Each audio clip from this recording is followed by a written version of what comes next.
Daki.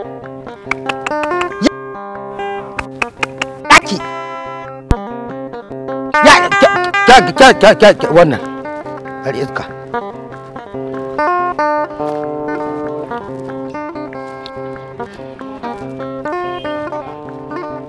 A mai da ku ba tsarai in wannan ne. Mala Hassan. Kai. Alaku. San da fitowa. Yawa Mala Hassan ya kida. Jin ga nake kana kyai kana kokorar dabobi. Wallahi dabobin can ne sai su an zuba abinci sai su gefe. Sai a zuba abinci sai su gefe. Ka san kwanan aka kawo su daga ba tsara aka su. Yo ba to sun cewa yake ne. Aka ajiye sa babura daga babura aka shigo min da sunan dutse. Aka shigo min da sunan cikin gari. Amma sun sha zagaye. Sun sha zagaye. Sun sha zagaye. Wallahi sun sha zagaye. Tunda dai daga can ba tsari. Yamma ta kudu daga Katsina. Kuma a zagaya da su. Maimakon inda ma tsanyawa aka kama su ayo ai bari ka ji ita duk inda ka keto duk inda ka ji ta kudu haka keto haka to za ga abin akwai amfani. To alhamdulillah alhamdulillah. Kai ya gida an sha ruwa ana kan shan ruwa kuma haba alaji Allah ba mu ci Allah kaga yadda gona ta gaba da gari ta yabanya ta yado ya shirga ita me ka zuba ai na sa wake daya na saka gero biyu na sa dawa to abar fa bana abar waccan shekara asara ne shinkafa ba asara ne bana waccan shekara bana ko ba zan yi ta ba. Wani mutum ne zai fitar mu kunya a nan jihar Jigawa in lokaci yayi?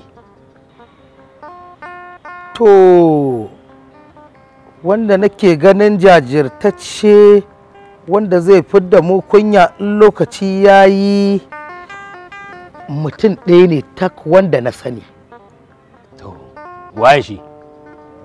Shi ne wanda ya zama ɗan majalisar tarayya a shekara ta 2007 zuwa shekara ta 2011 wanda ya rike kwamitin hana cin hanci da rashawa ya kuma yi aiki tukuru a wannan fanni. Sannan ya sake zama ɗan majalisar tarayya daga shekara ta 2011 zuwa shekara ta 2015 inda ya rike kwamitin kwastan ya sama wa matasa aiki yi na gaske har a bangaren kwastan din tun daga wannan jiha tamu ta Jigawa dutse har zuwa jihar Kano da ma arewacin Najeriya. Wai waye wannan? A shekara ta 2015 Allah ya bashi nasara ya sake ɗare karagar kujerar ɗan majalisar dattawa mai wakiltar wannan yanki namu na tsakiya Jigawa dutsen nan tamu ta tsakiya ya kuma rike kwamitin kasuwanci da hada-hada. Wai waye wannan? Sannan Allah ya sake bashi dama ya sake cin nasarar ƙara ɗarewa kujerar sanata daga shekara ta 2019 zuwa yanzu da muke ciki yake rike da kwamitin man fetur a Najeriya. Wato barin gaya maka a wannan kwamitin da ya rike na man fetur irin matasan da ya sama wa abin yi da kulawa da al'umma da jam'iyya da 'yan jama'iyya da yake yi daga na ƙasa har sama ƙanana da matsagaita bawan Allah nan kakaraka yake yin abubuwan alkhairi shine raɗin suna ɗaurin aure jana'iza ta'aziyya jaje murna farin ciki ko baƙin ciki ya yadda ya shiga cikin talakawa kale-kale a cikin al'amuran rayuwa bai jin shakkar ku zo ko ku nawa ne ya ba ku gudunmawa. To aini yanzu duk ka sa ni shauki wai shin wane ne sai jin raina kake yi sai faɗa alherinsa kake yi ka faɗa tun ina bakin ciki na dawo farin ciki sai fara'a nake wane ne dan Allah wannan mutum? Shine sanata Sabo Muhammad Nakudu.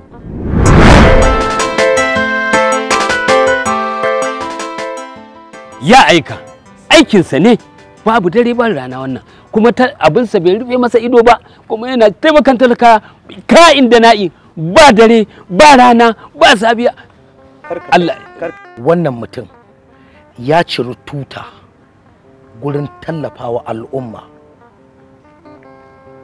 Wannan mutum sanata Sabo Nakudu da kake gani mutum ne wanda in kasa shi a gaba ba za ka ji kunya ba.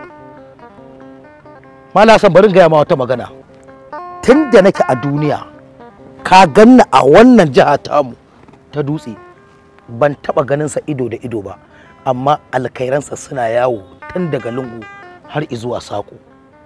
Abin da zai baka mamaki Malam Hassan, idan na je na nuna maka wani yanki daga gonata, bawan Allah nan shi yasa aka tallafa mini, aka taimake ni ba tare da na taba ganin sa ido da ido ko ya ganni ido da ido ba. A'a zo mu je.